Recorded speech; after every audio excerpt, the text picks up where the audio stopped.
And then he continues on, because he doesn't just stop there. He's not just like, he's like, opposition's coming. And then he says in verse 29, "For it has been granted to you that for the sake of Christ you should not only believe in him, but also suffer for his sake." Wait a second. How does that match up with John 3:16? "For God so loved the world that he gave his only begotten Son, and whosoever should believe in him shall not perish, but have everlasting life." And yet here, God is giving something completely different.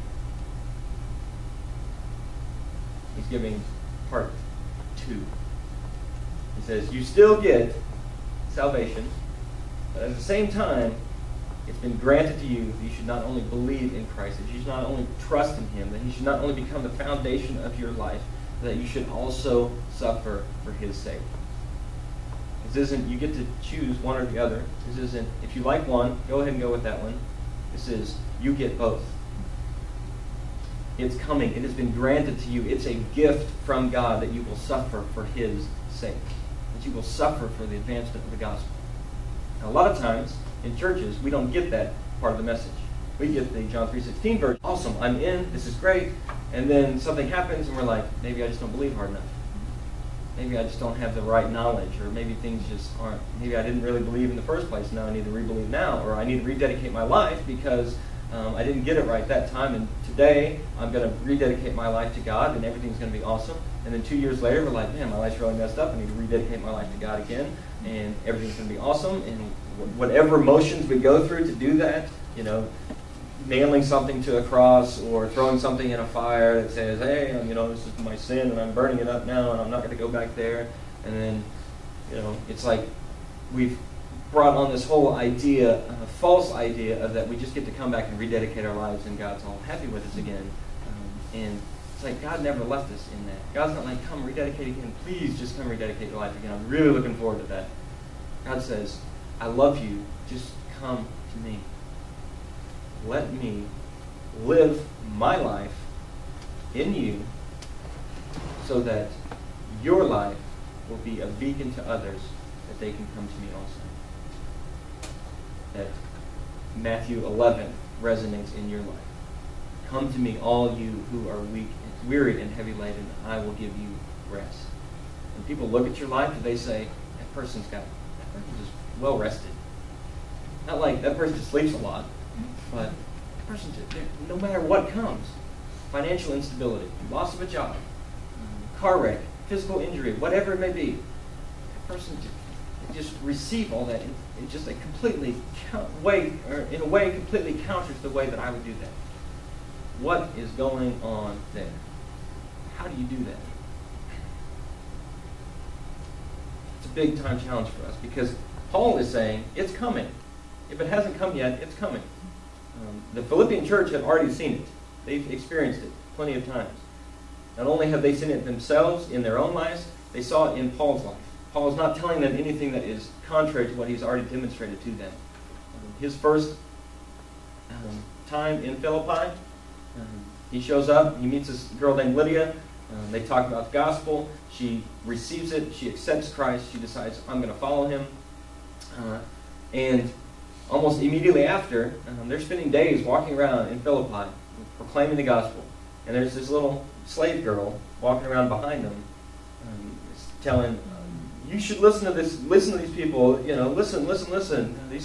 These two guys have all the information that you're going to need, you're going to love this, it's the gospel, it's awesome.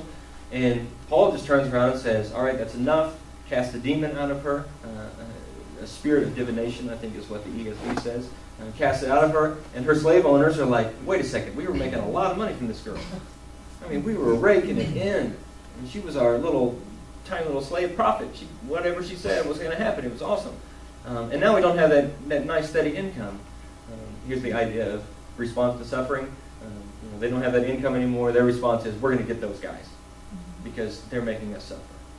And so they raise this big stink, and the Philippian leaders are like, all right, let's beat these guys, throw them in jail for the night, which that doesn't stop Paul. That doesn't stop Silas.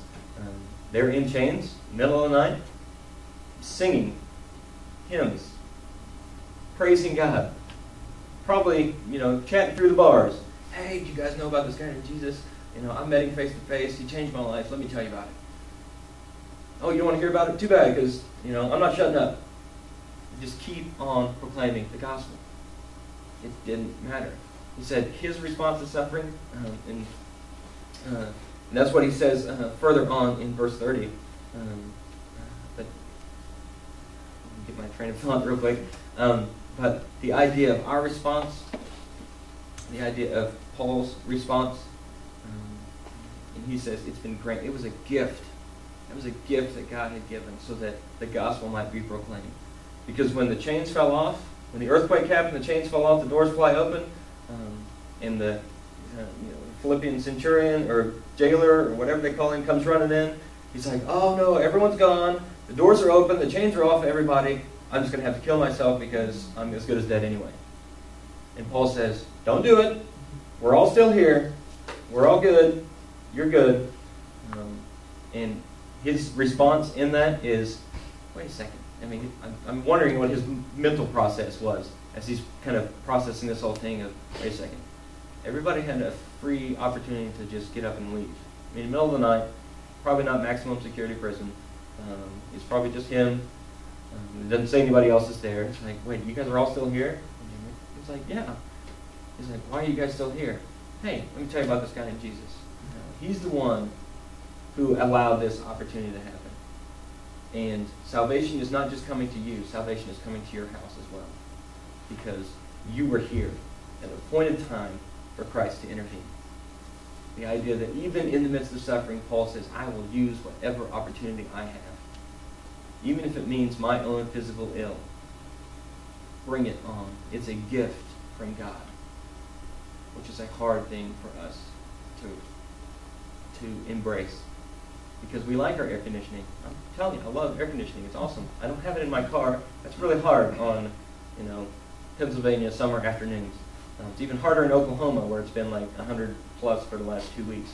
But I like my air conditioning. I don't like to sweat. So I like my comfort. I like my couch. I like to be able to lay on my couch and watch my television.